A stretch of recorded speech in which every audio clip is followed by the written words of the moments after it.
Welcome to another exciting edition of the Chick Chat. My guest today is a qualified metallurgist, a master's candidate, and a fraud analyst. Kagiso Thari also has a keen interest in giving back to the community, and today we delve deeper into exactly what she does.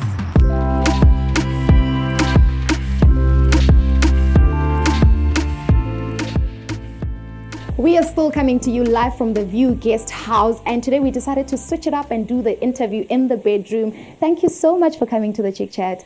It's a pleasure, Leni. Thanks for having me. How are you?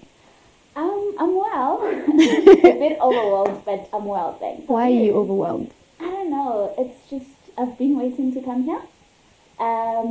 We've rescheduled, and yeah, and now we're here. Yeah, she's a busy woman, guys. She's a busy woman.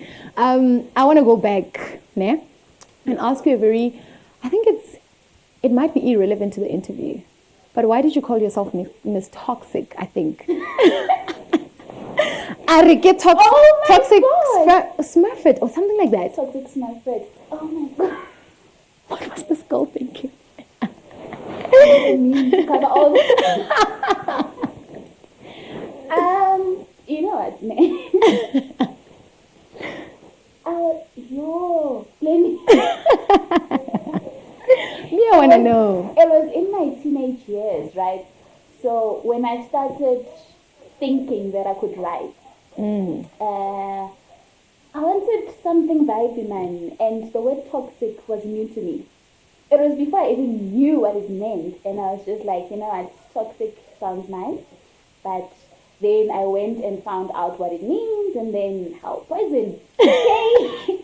Which happened with my slow poison, and then decided to call myself a toxication baby. And I've been using that since.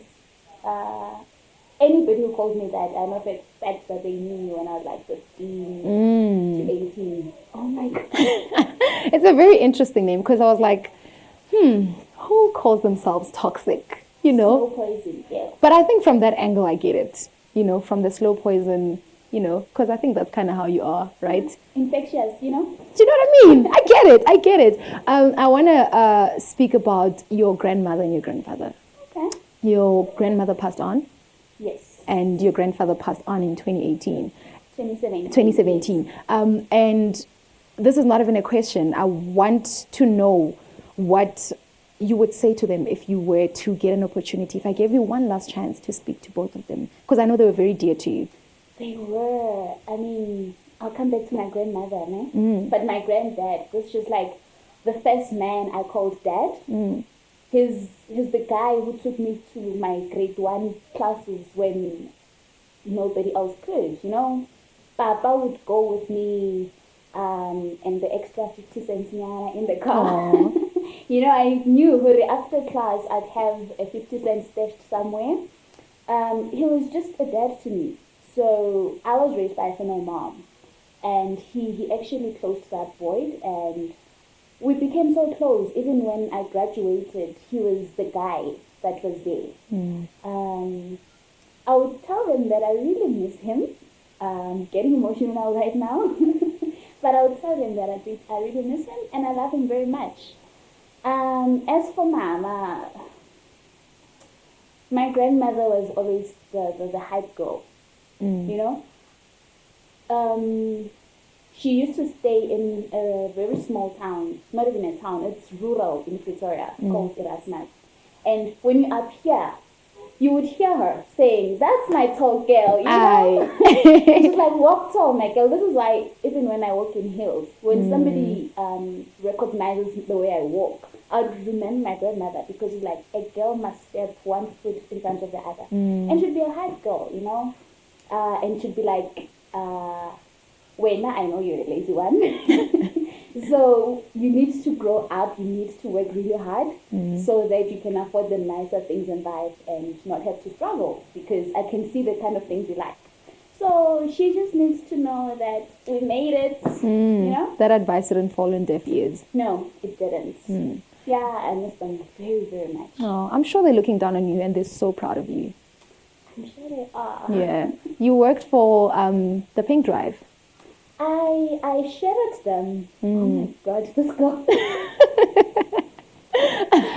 Pink Drive. It was an initiative by the Gauteng City Region Academy. So what they would do is similar to take a girl child to work, but they actually show you how to do the work for like a whole week. So with Pink Drive, they had partnered with Techno Girls, which is one of the NPOs that I'm very close to. It was more about teaching both genders that there's something called breast cancer and it's not just for women. So we went to Kokake Home in a township where you teach people how to examine themselves. It's very strange because now you're in grade 9 and there's this old man that you're telling about breasts and then they must assess themselves to figure out if they have breast cancer or not. It's very strange. But yeah, that was a very nice time of my life. And you moved over to be a sales assistant at Foschini. How was that experience? Yes. It was the most frustrating thing ever. I mean, customers, ne? I think the one reason I do not work in an environment that requires me to be close to people is that one. As much as I love them, but I'm gonna say you guys. You wanna be shady now? Say you guys. By you guys, I mean shoppers. Yes, sis, man. No, guys. You know, you'll be there picking shoes, and then there's this one who wants something that is not on the floor. Like, it's not there. What must I do? What must I do?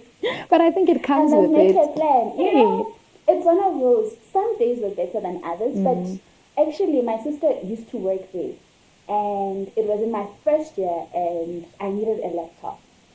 And because my family couldn't afford that, and when you're in varsity, you cannot survive, guys, with pen and paper.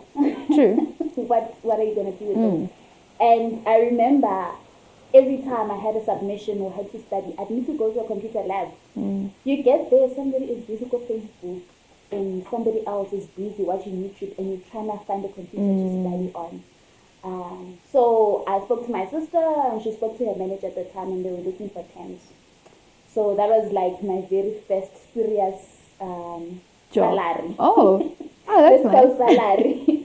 Because I was like, hey, I'm getting paid for doing work. Yeah, but it was for a whole December holiday. It was quite enjoyable though. Is it? I still hated customers. I also want to speak about your matric year. You got 5 distinctions. You got a distinction in physical science, in life science, in maths, in Sesotho, in English. Go! Yes, how did you do that? You know, when I saw all that, I looked at my statements like, but LO, I mean... Yeah, LO was unpredictable. I thought I was going to get a distinction for LO. I didn't get it. It was very unpredictable. No, like LO was one of those distinctions I was betting on. Yeah, the given. But Gary, I didn't get a distinction for LO. But everything else, I don't know. If I'm being quite honest, I did have a lot of support from my teachers. I remember from grade 10, my grade 10 teacher was this person who's like, Kagiso, why are you getting a 7? Come here. Corporal punishment was still allowed. And she would give us a hiding for every sub-minimum. So if question 1 is out of 10 and you get a 4, girl, you're going to get a beating. Hectic. Yeah, she was like that, the whole class. So whether you had a 90% or you had a 15%, somebody's going to get beaten in that class. Yeah. And it was not in a bad way. It was not like she was hurting us much. It was like, you know. And then she became my mother throughout high school. So she was the lady who made sure I didn't have lunch, but she would make sure instead of worrying about lunch, worry about your books. I'll cover your lunch, don't worry. Then, she was my mother. And then I found other mothers and dads. And then grade 12, there was this new teacher. He joined the school to teach physics and math. But he was my physics teacher.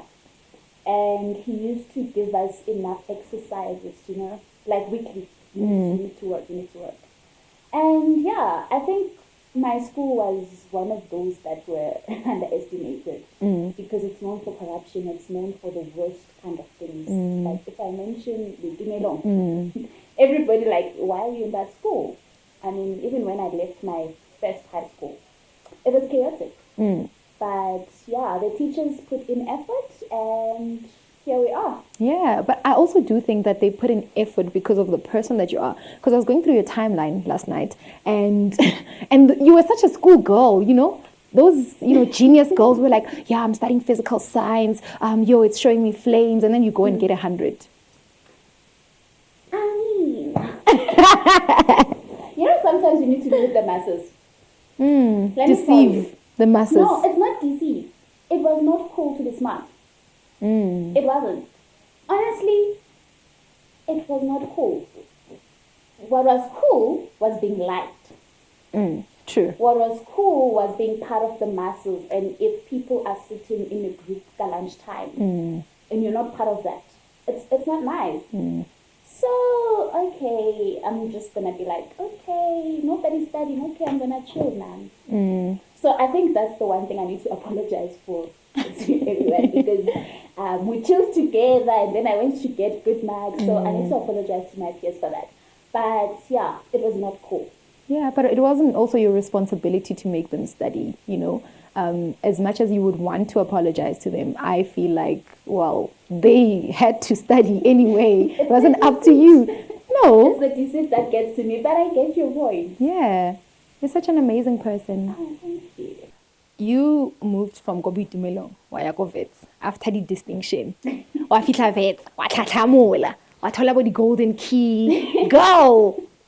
I mean, look, yes. You get somewhere, and point number one, you get the elite there. True. You get people with more distinctions than you. I mean, there's somebody who had, I think, 9 distinctions in some subjects that I can't even pronounce, and some German involved in there. You can't even use spoken nice. But I had to represent my people. I mean, 1632 is disrespected a lot, so I had to show up. And you were part of the Golden Key Honorary Society. Honorary. Hey, that word, bruh. Please don't say it in a rush. I want to link it to my story. When I got to varsity, I got an email from the society, the Golden Key Society, and they said, we would like you to be part of the Golden Key Society. And I went to my friends and I'm like, what is this? What's this? Like, I thought it was those sports societies and stuff like that. And they're like, no, it means you're smart, And I know there's a kid who's going to get into that society and they don't know what it is. Could you please just explain to us what exactly the Golden Key Society is and what it means to be part of it? Okay, so there's a lot of academic achievements in varsity, and first of all, people need to acknowledge that getting in is an achievement. It's a lot of achievement, but there's something that most of us are told about, which is the dean's list. That is the cream of the crop, those ones who are overachieving. And then there's the Golden Key. Golden Key is it looks at the top 15% of the university. By university, I don't mean just your faculty of engineering. No, I mean the whole of this. Really? Right? So they compare your average, they aggregate it, and they're like, for that year, you did well, and you managed to be right up there in terms of academic results. So obviously that means your aggregate is probably going to be somewhere around 70 or higher. So yeah, it's quite the thing. It's a big deal. And I think if anybody receives that email, firstly, they should congratulate themselves, because varsity is stressful. I mean, when you get there, it's no longer just academics, hey? You learn about life, you learn about yourself, you need to consider your struggles, you need to worry about toothpaste, bruh. You need to worry about a whole lot of things. So if you work really hard and you end up being part of the Golden Key, you honestly deserve to give yourself a pat on the back and have... don't let adults see this, a drink. Don't let your parents know this. But you need to celebrate it. What it means is that you've put yourself forward, you've pushed, and you really did overcome a lot of obstacles. And it means you are part of the crop, that is being schemed. Like, you are in the spotlight. I mean, the honorary society gives you benefits. Some of the invitations that I've received, even after varsity, they include some boot camps, job opportunities overseas. It exposes you to another world that's out there, more than just what you've studied for. It's a whole community. It's a lifetime type of a society that you can belong to. So even now as an alumni, I still have access to certain things that I wouldn't otherwise have access to if I wasn't part of the Golden Key. And to this day, I still didn't know that it was the 15% of the whole university. I thought it was per faculty. No, man. No. Ah. This is why it's a big deal. University Kaufela.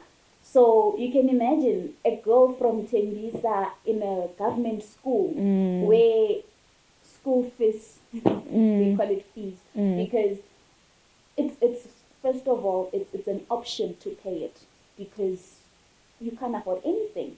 And there's so much neglect in those schools. Not from the teachers, but from the government itself. There's not enough textbooks. There must be 4 of us sharing the same math textbook. And you get there, you are stressed again. You're thinking about all the hardships you've been through. And you happen to be top 15% of the university. Come on. And you're studying metallurgy at that time.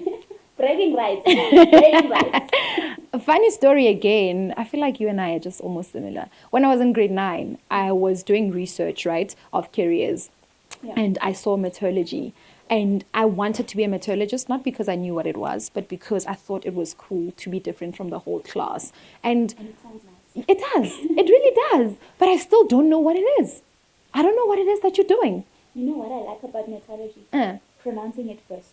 Because you'll be there and they're like, what did you study? I'm like, metallurgical engineering.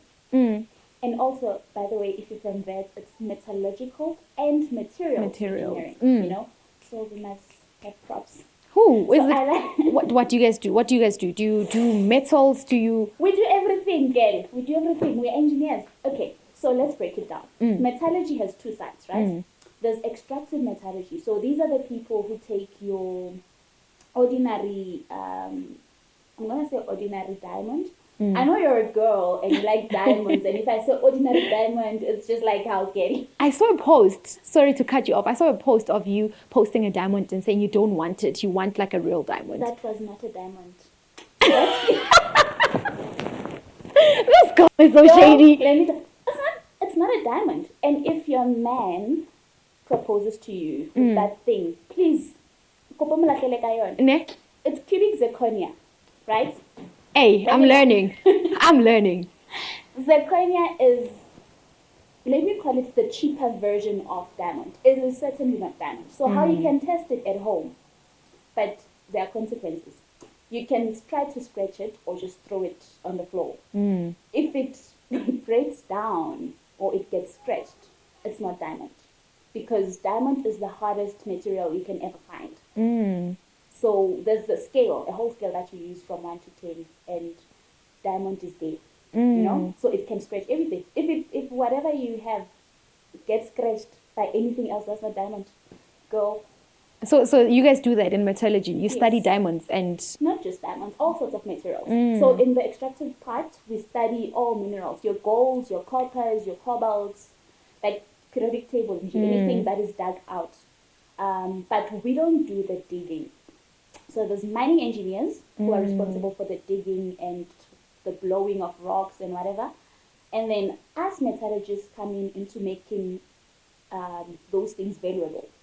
Because honestly, if you pick up gold, it's useless unless somebody refines it and makes it pure, you know? That's us. It's love. Yeah? Get it. That's side number 1. Side number 2 is physical metallurgy, my favorite. So these are the guys who just break things for the fun of it. For the fun of it. For the fun of it. I mean, we have a slogan that says, if it's not broken, break it apart and fix it again. Hectic. Sounds dangerous. No, we break things to figure out why they break. So, for example, let's take something around this. Okay, never mind. An earring. An earring. Right. If you put it under certain conditions, you want to figure out, oh, actually not earrings, let's go African mother on you. You know plates? Plates at home. One day you're angry and then you put it in the sink because they're shouting at you to wash it. And then you pour hot water and then you pour cold water at the same time and then it breaks and then you have to explain to moms how that happened. We investigate such things. Okay. Yeah. So that's a more practical example. We do it for bigger industries. And you moved from metallurgy and materials to banking. And you and I spoke about this. We had a conversation about how challenging it is. But the viewers at home don't know what are the challenges of being a black female in that industry. And I want to know why you switched over to banking. I switched over to banking mainly because I couldn't find a job. I mean, a whole grade aggregate, a golden key student, straight, let me not say A's, but mostly. But I couldn't get a job. I couldn't secure it. And it was surprising for me because you always get told, well, black females in engineering are gone, but I couldn't. And part of the reason was that I'm from Gauteng. My address is Gauteng. And that automatically means I have privilege, which makes no sense because I'm from Gauteng, but in a township. In Tembisa, yes. Tembisa, you know. The situation is really bad there. But the mere fact that I'm in Gauteng has been a disadvantage for me. From getting a bursary to securing a job, I couldn't. So I told myself, well, first of all, I'm not going to go back to poverty. I'm sorry. Never again in my life will I struggle. And then I'm like, okay, what skills do I have? I'm good at math. I did engineering, which is basically problem solving. And you need to solve problems in a very creative manner. So I applied for everything I could find on the internet. Everything. I was on Indeed, I was on LinkedIn, I was on, what are the other sites? Careers 24, all of them, you know. If I find something, I would go and apply, whatever it is. And then, funny enough, the finance sector was the one responding from things like, graduate programs. And finally, I secured a job with Nedbank, and it was amazing. It was just one of those things that I told myself, I'm going to use the skill. So varsity wasn't just about learning to do a job, it was learning skills for me. So I think that's the one thing that our kids can learn. Yeah. You are a digital fraud analyst, right? Before I ask you what exactly it is and what you do, I'm actually very interested because you normally, when you don't have short hair, you normally have like bold colors, like she'll have pink hair, green hair, blue hair. Is that even allowed? I'm a rule breaker, babes. Okay. In the sense that, like, I feel like sometimes we need to break the boundaries. Why not? We already doing it in terms of ideologies concerning women and STEM, women and everything. So now we're coming for corporates. You know? Does it not feel out of place because corporate is very, strict and you have to dress a certain way? Does it not feel like a bit out of place? Well, the first time it did, because my very first one was gray, like bright gray, almost whitish. And I got stares when I got into the lift, and they're just like, it felt a bit awkward, but it got exciting for me. It felt like it's I would say spiritual thing because I love color. Well, not with my clothes. My clothes are like navy, gray, black. But then my hair has to be colorful, which is why I go like bright pink. It just makes me happy. I love it because it's almost like a protest in and of itself. You know, it's like I can do whatever I want to do with myself. Yeah. It doesn't affect how I think. It doesn't make me any less intelligent or affect the work in any way. By the way, the intelligence thing. You see my appearance. the bright hair, the piercings, the tats. To other people, they would see an artist. Listen, I love artists. I would love to have a talent in the arts. But Oprah God said, no, girl, your talent is in the nerdy space. And nerds are just like, girl, why? Why are you like this? And it gives me, it's like a statement. Like, okay, I've been subtle for too long. Now it's time for you to notice me. And I am here. And even if you might find anything wrong with the way I look, I'm still going to slay. Yeah, and wrong according to whose standards, Exactly. Yeah. And corporate standards don't make sense to millennials at all. They True, don't. true. And what exactly is a digital fraud analyst? Let's break it down, right? Digital, it means banking on your non-traditional platforms like your credit card or your ATMs. That means your app transactions where you transfer money and do all sorts of things, or your online banking, or your I want to say USSD, but most people would know it as cell phone banking. So what happens there is that we look around your behavior to say, this might look suspicious, this might not. I can't exactly go into details of how I do that for security reasons, because we need to care about our customers.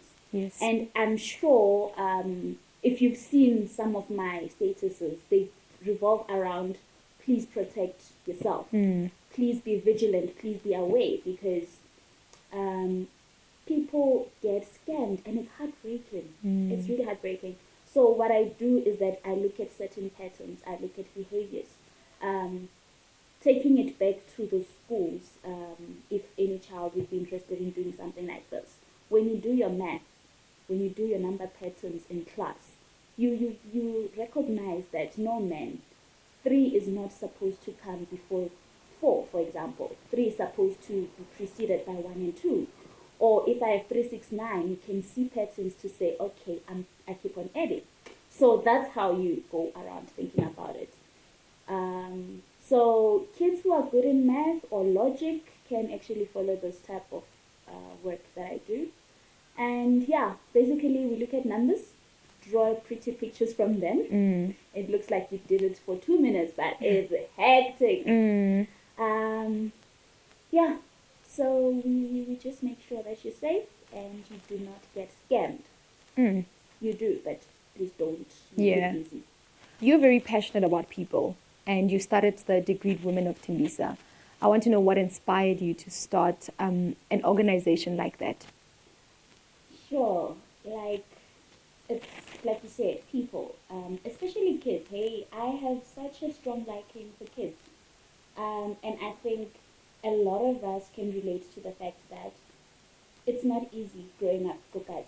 It's really not, and it's frustrating to see how much potential there is out there, and we get limited resources, and nobody is motivating these kids to just reach their full potential. I don't have much to give, but my time, it's invaluable. So I decided, hurry, you know what? Since I have a degree, I'm from Tembisa, and it can inspire other kids to see, hurry, it doesn't end here. We live in a society that is very drowning in alcoholism, in GBV, in all sorts of abuse, and a lot of teenage girls drop out. And some of these dropouts is not that they can't do better. They can, but they don't have the guidance. I was very lucky to escape the cycle. I was. And if I look at the exact area where I grew up in Kanza, I mean, you can literally count the number of people who've gone post-matric, right? And it hurts. It hurts to see that. And I live with survivor's guilt, always wondering, how did I deserve to get things right? How did I deserve to get where I am when there are so many others who couldn't? So Degreed Women of Tembisa, the idea of it grew from all that to say, okay, if we gather a few kids and just teach them, even if it's just to say, okay, channel your strengths and weaknesses to see what you can do besides attention to the ones that are more academically inclined, rather than those ones who are artsy or sporty, you know? Just let's figure it out together and try to give them options to know where else they can go. If they need help with applying for varsity even, you know what, I have the time. I can do it. We can sit and figure out what you want to do, how to apply for funding. Just be inspired to do more than just stay in your poverty, stay in your abuse, stay in a world that thinks that you're not going to amount to anything else besides being from a township. It hurts. And when I saw some people that I grew up with go vets, it made me proud. You know, when you bump into somebody like, oh, we went to the same primary school, you know, it fills me up. And I need to see more kids having that opportunity. Like, if I were to die one day and there's at least one child who made it in life because of the impact that I had on them, and they continued to dream big, to not limit themselves, I would be the most fulfilled person in life. So, yeah, that's where it came from. I do think there's a lot of kids that are impacted by you. I think so. I hope so. I would really hope so. And when I was actually trying to figure out the name Degreed Women of Tembisa, I was like, is it an organization that consists of degreed women? Because Correct. it sounded a bit exclusionary for me, because I'm like, so what happens if I don't have a degree, but I want to help kids in the township, you know? Yeah. So, okay, I got a lot of backlash around Degreed Women of Tembisa. I mean, the three of us, all degreed, we come from the same background. We struggled at home. And for me, at first when I graduated, I will tell you right now, I did not celebrate my graduation, for one, because it seemed like bragging at the time. But now, when I think about it, hell no, man. I worked for this. And I had to overcome so much for me to get that piece of paper from this. So putting it out there that we are degreed, firstly, it's to affirm ourselves, to say we worked hard. Secondly, it's to show others that you can. Just because there's no money at home right now doesn't mean you can't have a degree. I mean, my mother was a domestic worker and here I am with a degree. So what's stopping you? Now you stay going or emadela and you have nothing to eat today should never ever stop you. So the word degree is something that a lot of us look at as something that is far off. You know, but it's not that far off if you ask the right questions. And if anybody is willing, I'm here. And women, obviously, because, you know, girl power. Yes, Womanda. Girl power. Yes. So that's where the name is coming from. But we did get a lot of backlash because I've heard things like we're being sexist, we're being exclusionary. But the thing is, we all want something that's exclusive. Girl, if Louis Vuitton was not exclusive, we would not put so much money into buying it. Okay, so please. Debatable, but okay. No, but would you just go and put a lot of money in something that's not of value to you, you know? It's that kind of analogy. But what it means is that we are who we are. It does not mean that if you do not have a degree, then you can't help out, you can't reach out. No, that's not what it means. It's just a description of who we are. And we welcome anyone. Yeah, it sounds more celebratory and more affirming, as opposed to I'm better than you. It's almost like I've gone through this path that you're going through right now, and I'm willing to go with you so that it's easier for you, you know. I mean, the whole slogan was help us grow with you. Not let us help you. It's help us grow with you. You know, we're doing this together. And you left the organization. I did, unfortunately. Why? The past few months of my life have been, I'll call it an epiphany. I feel like there's a bit of misalignment in values in life, right? And at certain points in our lives, we do things for different reasons. And at this point, I need to be honest with myself and the people that I'm promising my help to. I sleep at night after promising you a certain thing to say, I'm going to do this with you, and then I don't deliver. It goes against everything I believe in. So this is a time for me to reflect, and it's not that I'm not going to help out in anything ever again. I will. And I do think the other two ladies that I was working with will continue with the good work. I have the confidence in them. And whenever they need my help, I'll be available. But at this point, I cannot fill other people's cups when my own is not, it has nothing True. to give.